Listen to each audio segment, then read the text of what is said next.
They do everything. I think there's 9 or 10 different personnel groupings. They probably count more, but we got it whittled down to. They do use multiple people in a variety of ways, but you'll see everything from empty to 7 and offensive linemen with 3 tight ends, and a lot of shifting and motioning and pre-snap eye candy, as we call it. And but the emphasis is on running and play action, and attacking you downfield when they do throw it. Got a good little screen game and attacking the edges of your defense with the sweep game, and as well as the power game and counter game as well. So physical and mental challenge both, and the guys got to really be focused and on on point in regards to the adjustments. What's the difference in the two quarterbacks? I don't really see a bunch of difference. I don't. Got different jersey numbers and different last names, different mamas, but really they're mobile and throw on the run well, and young guys that were thrown into action because of their injury, but guys that got good arms and can move and that type of thing. So. There were a lot of off-balance lines. I watched Florida State. We saw a lot of off-balance lines. And it was not just a gimmick thing. They used it a lot. Mm-hmm. So you guys have not seen that much this year. How do you get the guys prepared for that? We work a lot of end over and tackle over. We work that a lot.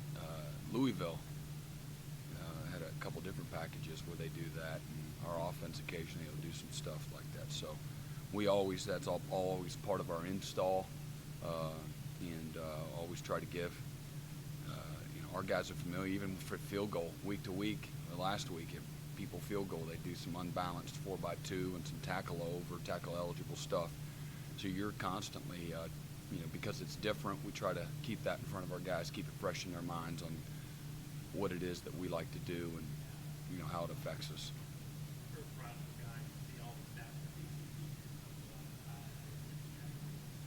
I really have just heard. I don't. But your defense is right. You feel like it's not your defense to say, what, we're right there. Here's what I think. I think the best defense on Saturday, their team will win the game. I believe that wholeheartedly. So I think that's the challenge. I'm not real big on trying to compare us to somebody else. I just hope what we're doing is the right thing, and that we perform and we come ready to play, and we do a good job preparing our guys. So everything's week to week. What you did a week ago or 2 weeks ago has nothing to do with what you do this week. I'm a believer in that, and you got to start over and put a good plan together and make sure your players understand what to do, and then they go out there and play with an edge and an energy and an attitude and being physical and playing with discipline and technique and fundamentals and play hard, and it's an emotional game, so they got to bring that as well. And I think it's going to be a great challenge where, again, I think you see it going back and forth, and again I just believe in my heart of hearts the best defense that performs the best on Saturday will win the game. They've struggled on offense the past few weeks. What have you seen on tape of them or film that's kind of? I think they are a ball-controlled offense that knows they have a great defense that is going to try to play well and possessing the football and taking advantage of things that you might be doing. And we were fortunate to win a year ago with the same kind of an offense. That they dropped some balls, had some guys wide open, and we gave up some big plays. I think that you'll see some similarities to their plan and their approach. A heavy dose of run and a heavy dose of play action to complement it, and a variety of the trick plays, if you will, to test your discipline as well. So. It actually really stretches you out. It's like Georgia Tech. You're going to get the run. How in the heck are those guys running wide open? And it really challenges you for 60 minutes. They do something different than Georgia Tech is, again, all the variety of personnel groups, and the adjustments that you have to make and package and matching up with what they have and the things that they do. So they're actually, it's an in-depth preparation. It's not real simple. So Dorian O'Daniel's skill set last week and last year's Georgia Tech game, it seems like he was involved in your game plan. Obviously, you had his skill set linked something towards that game plan. Has his performance last week lent you to put him into game plans for the future? I don't know. Yeah, he's done well. He's done real well, and he's earned our trust, and he's really come a long way since he's been here. So you'll see more of him. What made preparing for and going up against the Steve Spurrier offense a challenge? He's just smart. He puts his players in a competitive advantage. He has answers to what you're doing, and his guys understand those answers. They play with an edge, kind of a go for broke, kind of an attitude, and they've recruited some good players through the years that are dynamic in their different ways, whether it's the quarterback or the receivers or backs or tight ends, and he's a confident guy, and that transcends through his players. How much his impact in college football have you seen in offenses over your career? Well, again, I think I don't know if he was doing the spread before everybody else, but I think they called it the fun and gun, and boy, he did it better than anybody. And I think it said he's never had a losing season in his coaching career, and I think he's always been somebody that people respected. He said what's on his mind. He's not afraid to tell it. He says what you're thinking, and that's refreshing.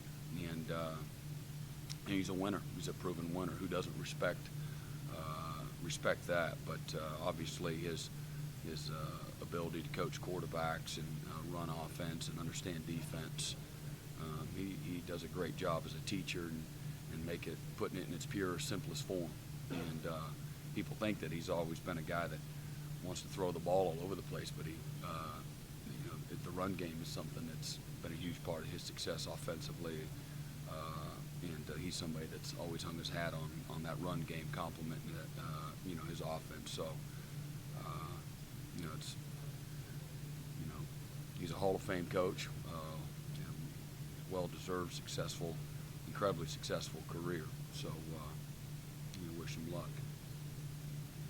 You mentioned kick coverage seems much improved. That falls under your purview, as I understand it. Week to week, you're a week from humility in this business. So we got a ways to go still. We got a lot of our defensive guys on there, and they need to keep getting better and understanding and technique. And kicker doing what he needs to do always helps. So it was better last week, but it'll get challenged every week. You mentioned that Saturday's game had come down to which defense is better. Is that something you think excites your players, knowing that this could be a defensive battle? I think you ask them. I think they'll be best ones to answer. But as a coach, I know that's a fact. So that's exciting in itself. But every week's exciting. The challenge to put together a plan that gives your players and your team a chance to win. So I don't think there'll be a real margin for error this week. Every year you guys seem to lead in tackles for loss across the country. What is it about your defensive scheme and the athletes that you use that creates these opportunities? I just think it's an aggressive philosophy. Hopefully it's sound and it's disciplined and there's technique involved and it's calculated and those types of things. But we're aggressive in attacking the edges and without being unsound and all out, so to speak. And I think we teach our technique with an aggression and just a aggressive philosophy. And I think our players like that. I think it charges them up. Try to eliminate the gray area. Don't give guys too many things to have to think about or responsible for. And not real big believer in a two-gap type of philosophy. And I think as a result, you combine that with good players that understand what they're doing, with an aggressive mentality. I think that leads to that. result. So I think any offense is not going to be real successful if they're behind the chains, and so we try to put them in that position. And so it might be, it doesn't mean that you're blitzing either. You know, it might be just a subtle movement up front with a cloud coverage, make the quarterback hold the ball, and you know, you're taking away some inside seams, and next thing you know, you get a tackle for loss or a sack. So I think, you know, as coaches, you know, our coaches do a terrific job of, because all of that doesn't do any good if it's not precise and they don't have technique, if they don't have discipline. And I think our coaches have done just a fantastic job at getting our players to understand what they want and how they want it. And again, pad level and technique, and everybody runs the rip stunt, but are you doing it keeping your shoulders square and putting your eyes on the near hip and redirecting on action to you and going flat on action away, and you know, seeing the puller and all those different things that go along with it. It's not just simple as running the end in the B gap. There's a lot more involved, and I think our players understand all of that's involved, and I think it's because, you know, we got good teachers on our coaching staff, and they develop them the right way. I went back and did some research. We know that was 71 yards, the lowest for Paul Johnson at Georgia Tech. It's also the second lowest in his entire head coaching career, going back to 2002 in Navy. Do you take any personal satisfaction in that? I'm real happy for our guys. That was a very strong performance. You know, again, regardless of who you're playing, when they hand it off that many times in a variety of ways that they do in the blocking schemes, it's a strong performance. And our players so often, and I'm the worst at you know, finding all the flaws, and certainly there were plenty of those, but and then moving on to the next game and not giving them opportunity to enjoy the success that they have along the way on that proverbial journey. So it was an opportunity to take a quick pause for a few minutes and to congratulate them and tell them what a terrific job they did, but remind them too, hopefully it validates the preparation that's involved all the way through our last meeting and last walkthroughs and the film prep, and how demanding that it is. That's how you have that kind of success. It doesn't happen just by chance and showing up and playing, being all jacked up and playing on game day. It happens well before we get to game day. So a little bit of both, you know, throw them, you know, that's, you know, we're proud of them, you know. Nobody's beating our chest, but in the confines of our meeting rooms and as, you know, we, you know, talk through the game and what was good and what wasn't so good, you got to take a minute and look. You guys, that was a special performance in the big picture. Yeah, you had a couple blown coverages there, kind of made it interesting, but you know, overall that was, you know, you felt in complete and total control, you know, of that offense, and that's not very often, if ever, can you feel that way against you know, a Paul Johnson offense. So again, very humbly say all that, and but our players do deserve some recognition, and but that's in the past. So anyway. You're going to see another run-heavy team that's going to kind of lull the secondary to sleep. You double down, you know. Yeah, we did not play very well against them last year in that way. We had too many guys that were open. I think overall they didn't score much, and I don't know how many yards they have, all that. You know, I think we played pretty good on third down, but overall that game was a lot more. That was, you know, we could have lost that game because we didn't handle the play action that went along with the run game, and that was a few weeks after they had run for 400 plus yards, I think, on Southern Cal. You know, our guys were charged up for the run, but like anything, there's discipline. You have a run pass key, and it's the same guy. If he tells you pass, cover the pass. If he tells you run, you know, attack the run. And so we got to do a better job as a staff getting our guys to be focused on their key, trust their key, play with the discipline that goes along with that, and understand that's going to be the whole attack. Run, play action. Run, play action. Run, play action.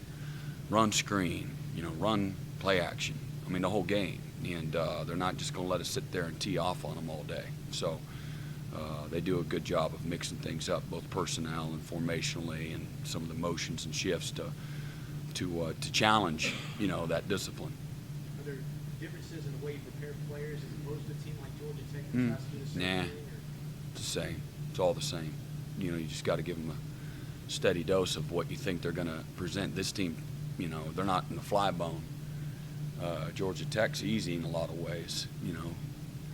They're just not as multiple formationally. And they have a few, but this team, I think we got it down to 9 personnel groups that we're preparing for. And so out of all those different personnel groups, they get in a million different, formations. So what can you do to be multiple enough yet simple enough to we want to stop everything.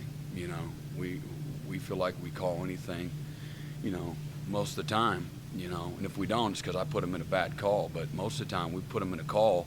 We should, in our mind, in our world, our sick world we live in, on defense, we should stop everything they do, run and pass. We have an answer for it. So some situations are more stressful than others, but our job as coaches are to put them in successful position. Anything else? Coach, what's the prognosis on Ryan Carter? He's going to be fine for Saturday. I have no idea. Is he hurt? As far as he was in the yellow jersey. Coach said after the game he got I don't know. He was in yellow jersey yesterday. I know what you know.